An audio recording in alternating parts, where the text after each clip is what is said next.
למה RFA? תמיד רציתי להתחרות, הציעו לי פה במועדון להתחרות כחלק מהקבוצות, אז לקחתי את זה בשתי ידיים. מאז שעברתי מהכדורעף לקרוספיט, הפסקתי להתחרות. אני מאוד רוצה לעבור להתחרות, אז RFA זה המפתח. RFA תמיד היה סוג של חלום, שרציתי להגיע אליו או להגשים אותו בשנים האחרונות, ושנוצרה הקבוצה, אז הייתה הזדמנות נהדרת להצטרף ולהתחרות שם. אף פעם לא התחרתי, זה נשמע כיף. ובוא נגלה אם צדקתי. תחרות מגניבה, מגייסת את המועדון והקהילה והמתאמנים סביב איזושהי מטרה משותפת, מהנה. אפשר גם לא RFA.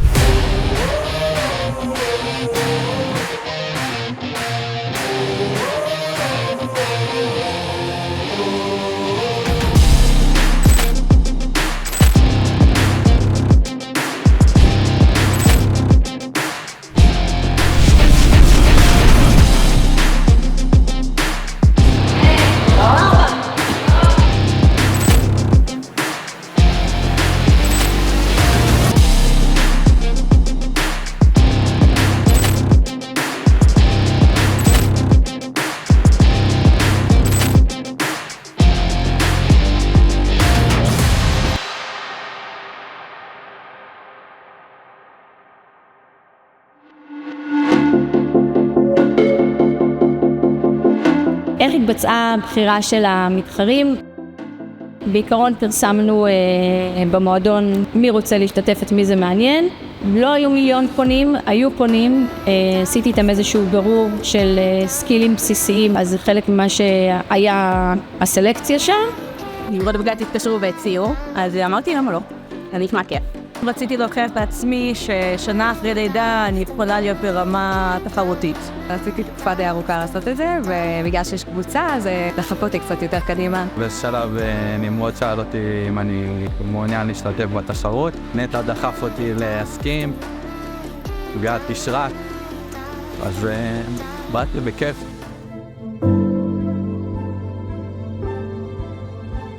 איך בניתי תוכנית האימונים? השתמשתי הרבה בתחרויות, גם שהיה בארץ, שהיה את האפילייט קאפ הקודם, גם בתחרויות שיש בעולם של קבוצות. התרכזנו בעיקר בדברים שצריך לעבוד עליהם כקבוצה, כי כל שאר המתאמנים עושים גם אימונים מעבר לזה לחוזקות או לחולשות שלהם. את כל מה שצריך, כן, כעבודה קבוצתית, בנינו אימונים על זה ועבדנו עליהם באימונים המשותפים.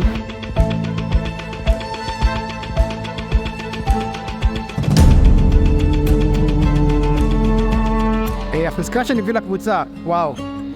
אני מקווה שבמשקלים הכבדים, בסנאצ'ים, באקסקוטים ממש כבדים. ואני מקווה שטים ספיריט טוב והאווירה, שאני לא רצינית, שאני תחרותית, אבל אני גם פה בשביל ליהנות וכיף ביחד, ולחזק אחד את השני, ואם זה לא כיף, אז בשביל מה לעשות בעצם? הרבה שנים של ניסיון בקורס קבוצתי, מקווה שנצליח לגבש את הקבוצה ושרצים מעצמנו מעל המאחוז. אני לא מעכב את הקבוצה, לא יודע אם אני מביא חוזקה. השתתפתי ב-RFA ב-2022, בקטגוריה של 40 פלוס. סיימתי בסוף, אבל היה כיף. לא, אף פעם לא השתתפתי ב-RFA. לא, פעם ראשונה צפיתי שנה שעברה, יאללה, מצילים. לא, כצופה. לא. לא. כן, 3 פעם. 2019, 21, 23. לא ניצחתי.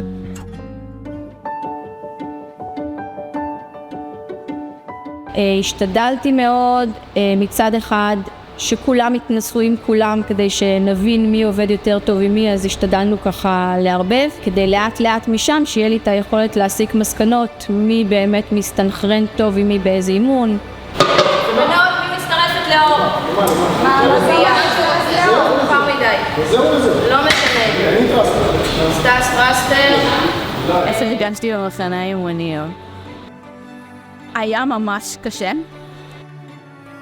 בגלל שכל האימונים שלנו היו בעצם 2 אימונים, עשינו 2 מתקונים, אחד אחרי השני, והייתה משהו כמו רבע שעה מנוחה בין לבין. גת אמרה לנו, באמת אנחנו מתרכזים פה בסינכרון, וזה עדיין היה מאוד מאתגר. הרצפה פה הייתה די הקרובה, וזה קצת נתן לנו עוד איזה אלמנט של לתפוס את הכדור או את הבר, או להגיע לברבל שמתגלגל או איפשהו. סנכרון ברביעייה זה לא פשוט, הרבה תקשורת, גם בעיניים, גם באמצעות דיבור. אני וסטס שם עשינו סנכרון, הבנות אחרי זה מחליפות אותנו, וכך הלאה, עם מרוץ שליחים כזה. יש את התלות אחד בשני, וזה נותן לזה משמעות הרבה יותר גבוהה. כל הסינכרונים האלה הם מקשים, כן. גם ללמוד סינכרון יותר קשה מי שאתה עושה לבד מתקתק את זה. סינכרון זה פקטור בפני עצמו, אלמנט בפני עצמו. אז אחרי שאתה נותן את הכל במתכון הראשון, אתה מגיע לשני וכבר לא נשאר לי מה לתת. ואני זוכרת שתמיד במתכון השני נלחמתי, הרגעתי שאני נלחמת עם כל מה שיש לי. ולא בדיוק כולם מחזיקים מעמד. אז כן, היה ממש קשוח, לא הקלו עלינו. אבל גם היה כיף לעשות את הדברים כקבוצה, וללמוד לעשות סינקרו. זה היה תרגולים כל כך מגניבים של לעשות הכל בזמני. אבל בסך הכל אני חושבת שעשינו עבודה ממש טובה. התרגיל שאני הכי חוששת שיהיה רק אחד. ברפיד על כל סוגיו. קלאסטרים, זה התרגיל שאני הכי חושב שהוא גאים. בדאבל אנדרס יש לי לפעמים תקיעויות, אם אני נתקעת, handstand push-ups, handstand walk, muscle ups, לא נראה לי שתהיה ריצה, אבל אם לא ריצה אז מקווה שלא יהיו סנאצ'ים כבדים, סקואש סנאצ'. מה שאני הכי חוששת ממנו זה תרגיל כלשהו כבד, סקואט כבד, קלין כבד, סנאצ' כבד, כל משהו כבד, RM1. בסדר. אם אנחנו נראה, וזה כן יסתדר באיזושהי וריאציה לכולם, ויהיה לנו אימון שאנחנו רוצים לעבוד עליו ונרצה לעשות אותו ראשון בערב, גם לא את כל האימון בפול גז, כי זה יומיים שלושה לפני תחרות, אבל כן להריץ אותו באיזושהי צורה. אז פה בגדול רוב השעות פנוי, נחליט שאנחנו יכולים וכולנו יכולים להגיע, אז אפשר לבוא ולתרגל או לנסות להריץ אימון, גם אם לא כל האימון. כל האנשים חסויים קצת, אם יפרסמו אימונים וכבר נדע מי הרביעה שהולכת לאימון, אפשר שהרביעה הזאת תתאם בינם לבין עצמם, לעשות לעשות אותה, כי יש כאלה שמניעה פה. המטרה הייתה מצד אחד שכל איבנט יקבל את 4 ספורטאים או את 2 ספורטאים מכל מין הכי טובים שאני יכולה לשים בכל איבנט. מאוד היה חשוב שכל אחד מהספורטאים ישתתף ב2 איבנטים. האיבנטים התפרסמו יום אחרי יום. כל יום בבוקר תמיד הטלפון פינג, יש הודעה בידעתי, שזאת נטלי, שולחת לנו את התמונה של זה האימון. שדאגה לפרסם לנו את האיבנטים ולנתח אותם שנייה אחרי שהם פורסמו, ולהגיד לנו בדיוק איך מה יהיה ומה אמור. ואתה מתחיל לקרוא את האימון ואתה אומר לעצמך, רגע, זה לא לנו, זה לא יכול להיות. כל איבנט בעצם שמעת את הלסתות שלנו, לא ידענו איך נעשה את זה. אם זה היה סנאצ' עם דמבל של 22.5 לנשים, 40 מסל-אפים לצבור. שבוע לפני זה גם לא נותן לך הרבה זמן להתכונן. כל קבוצת וואטסאפ רכשה סביב האלמנטים, איך זה יהיה, מה יהיה, איך לחלק, מה לחלק. ואיך אוכלים את זה, ואיך לטפס על חבל מהרצפה. זה היה קצת מפחיד אפילו. באתי ממקום שהתחרות לקבוצות זה גם למי שהוא לא ברמה של אתלט מקצועי, והיו לנו הרבה שיחות לגבי חבר'ה, מה אנחנו עושים? באתי בהסתכלות של לא משנה מה יפורסם באיבנט, אנחנו יכולים להתמודד איתו, וככה היה. מגיעה קבוצה חזקה פיזית ועוד חזקה מנטלית, שבאה ליהנות ולקרוא את הרחבה.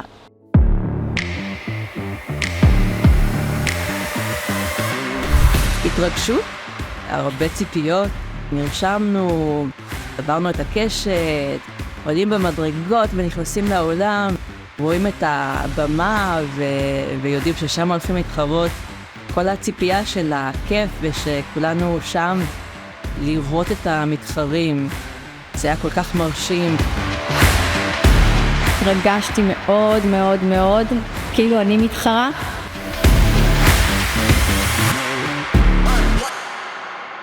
אני חושב שהאיבנט הזה היה יותר מפחיד מה שהוא היה באמת. אני חושב שהחלק הכי מפחיד בו היה החבל. גם באימונים וגם בחימום, אבל זה דווקא הלך הרבה יותר קל מאשר באימונים. והאיבנט עצמו עם דיבלון, אני חושב שהוא היה האיבנט הכי טוב שלנו. אני מאוד נהניתי מהאיבנט הזה. טוב, אז אני הגעתי פצועה לתחרות הזו. פחדתי קצת בעיקר מהקלינים. דווקא החבל היה אחלה, שופט שלו קצת היה רגליסט. כאן קצת נראה צבאי וזה עשה שטויות. נכון.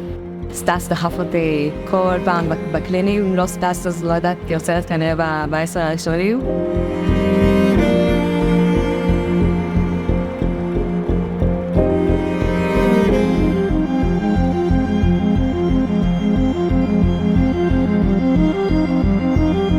באיבנט השני, היה חם. היה חם מאוד. זה גם היה בחוץ, עם שמש קופחת ב-35 מעלות. אבל היינו התפנים על זה. כי עשינו את זה כמה ימים לפני זה. נכון. לא היה לנו סטנדר, עשינו דיבור. במקום יותר כבד. מנטלית זה היה באופן מפתיע קשה, כי אנחנו עלינו ב4:10. והיינו שם באיזה 8 בבוקר, וראינו את כולם עולים על המקצים שלהם. ורק אנחנו מחכים למקצה שלנו. וכבר כשהגענו היינו, לפחות אני הייתי מותשת, הייתי יפה. עם החתירה והריצה, סופר מאתגר. בסבב השני של הריצה, הרגשתי שאני רצה בכל טובה. זה היה, הכל נפל עליי, כל הפורם, כל העייפות. אבל ממש שמחתי שהצלחתי, עשינו את זה, כן? עשינו את זה, קיבלנו תוצאה אחלה. זה ממש זרם, כן, קבוצה, ניצחנו את זה. כן, היה נורא כיף.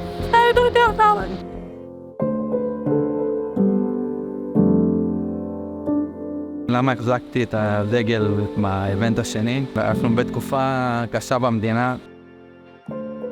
אני חושב שעשו יפה, שהקדישו את המקצים לזכר גיבורים שנפלו. ספציפית המקצה השני היה לזכרו של מפקד הלוט"ר. לי באופן אישי הדגל הזה תלוי בבית. יש לי קשר משפחתי ליחידה הזאת.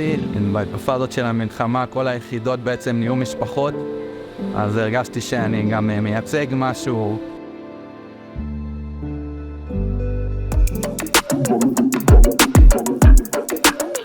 ישר ראיתי אותו, אמרתי לגד, אני שם לא אעזור לך כלום. למרות שהוא הלך לי הכי גרוע. הבנות עשו פעולה יפה מאוד, תקתקו את זה. לא חשבנו שיש לנו כל כך הרבה לרוץ. כן. וזה פקטור. המקצה היה ב7:30 בבוקר, והייתי צריך להתעורר ב5 בבוקר. אז עליתי למאסלאפים כשעוד הייתי חצי רדום כזה. היה קשה הסנצ'ים היה כאילו, באמת, היו בסטנס כזה, באיזה נתיחה אינסופית למטה.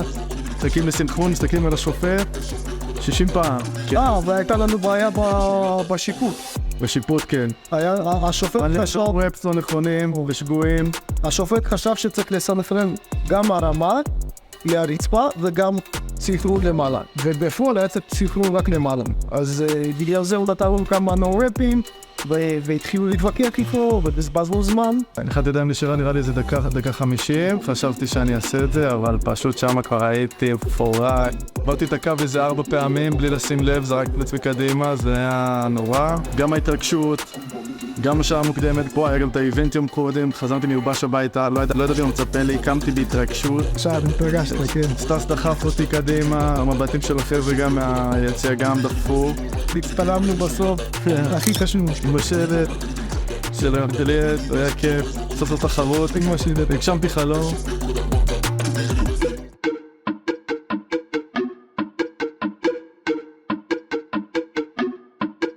קודם כל נראה לי זה היה איבנט פחות קשה מבחינת כושר או משהו כזה, זה היה איבנט בעיקר של האוברהד פרונט. היינו צריכים ללמוד לקפוץ בחבל כבד. כן, החבל הכבד זה פעם ראשונה שעשינו איתו. אני חושב שהוא בחימור, הוא היה הרבה יותר מפחיד מאשר הוא היה באיבנט עצמו. הוא היה טיפה שונה. בחימור לא כל כך הצדחתי איתו, אבל באיבנט עצמו זה דווקא די זרם. האמת שעשיתי אימון אחד, קלטתי קצת את הקטע, איפה אני בדיוק אמורה להחזיק את החבל, וזה זרם. וגם, ברגע שמתגברים על האתגר הזה של החבל הכבד, אז מה שנשאר זה הענפה. היה שלב בתחרות שחשבנו שיש לנו אולי איזשהו סיכוי לעלות לגמר, וכן היה פתאום איזושהי סערה תוך כדי התחרות, אולי כן להחליף מישהו במישהו כדי להצליח לעשות את התוצאה היותר טובה, למרות שזה אומר שמישהו אחד יעשה 3 מקצים. טוב, באופן אישי לא היו לי ציפיות גבוהות מעצמי, אני יודעת שזה לא מה שאני הולך להצטיין בו, אבל כולנו תכננו לעשות הנפה ראשונה סייף? סייף, כן. אחר כך לקחת קצת יותר סיכונים. אני תכננתי באיבנט הזה לעשות 70-80, ואז אמרתי, אני אלך על ה-90. אז ה-70 הלך לי בסדר, למרות שהיא עשה לי נורף, אז הייתי צריך לעשות עוד פעם שם עוברת ספורט. 80 הלך בצורה די משתיעה, בצורה די קלה. יפה ממש. כן, בסדר. ואז באתי ל-90, ונכנסתי פנימה לתוך המצב, לתוך הסקרוט, אבל לא הצלחתי להרים, וזה קצת ביאס אותי.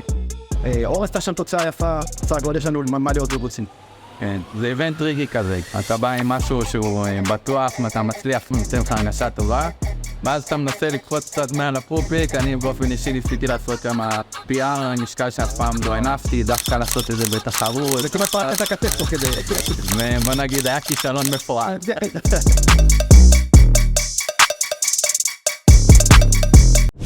סיימנו מקום 20, לא? אתה לא יודע, אנחנו 24, אבל לא סופיות. ראיתי 20 כבר. חזרות עוד כמה קבוצות שיזינו. איך אנחנו מסכמות את החוויה ב-RFA? אני חושבת שהיה ממש מטורף. מטורף, כאילו אנרגיות מטורפות. דפקנו פה הופעה, ניסינו מה שיכולנו, אני עשיתי מה שיכולתי, ראיתי את החבר'ה, לא היה יכול להיות יותר טוב מזה. שברתי פה פיארי כמה פעמים. לא יודע כמה שווים, אבל נראה. גם בהכנות, גם בתחרות. בקבוצות זה משהו, הרגשה אחרת לגמרי, יותר כיף ופחות מעייף, ואתה גם רואה את התחרות, כי כשאתה ביחידים אתה לא רואה תחרות בכלל. זהו, תודה רבה לכולם. תודה רבה לגל. תודה רבה לגל. קודם כל לגל. ולהכנות, באמת כל יום שהוא גאה. שסטס בתור המנהל עכשיו של הקבוצה אמר שאנחנו צריכים להיפגש לבירה, אז זה גם הגיע. זה היה מדהים, והנכונות של כל אחד להגיד מה שצריך, איפה שצריך אותי אני אהיה, בלי יותר מדי לחשבן, עשיתי, לא עשיתי, וכולם פה נתנו בראש לפי דעתי, אז כאילו. רעות בכתה, אז כנראה שגם היה מרגש. בנות, במיוחד בנות. כל הכבוד. בנות חזקות. ממש, לוחמות. Of which I'm certain I've lived a life that's full. I traveled each and every highway and more, much more than this. I did it my way. Regrets, I've had a few, but then again, too few to mention. לשים הרמות משקלים שהם מעל משקל הגוף שלי ולהרים אותם זה הישג מטורף שלא חשבתי שאני אשיג אי פעם. Without exemption. מאמנים כאן אחד על אחד, חושבים על המתאמנים שלהם, שמים דגש על כל מיני טכניקות וכאלה. Each careful step. נכנסתי לקבוצה ברגע האחרון. הקבוצה קיבלה אותי, כאילו הייתי שם כל הזמן. מבחינתי אין מקום אחר חוץ לרוז ואלי. My way. רוז ואלי זה הבית שלי כבר 7 שנים, שיפר את החיים שלי מכל כך הרבה בחינות שלי ושל המשפחה שלי. When I bit off more than I could chew.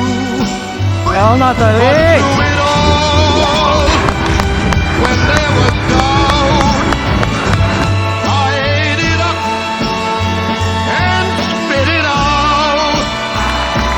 I faced it all, and I stood tall, and did it my way. הייתה חוויה ראשונית מעניינת, עם מקום לשבור. מה השם שלי? יאקי זית. השם שלי גת שי. השם שלי יונתן קפצה. השם שלי זה נתן מצטח. תשמרה עם מרקוביץ'. שמי עתליה. שם שלי סטס. אני רעות. ספציפית. בתחום? הוא נפל.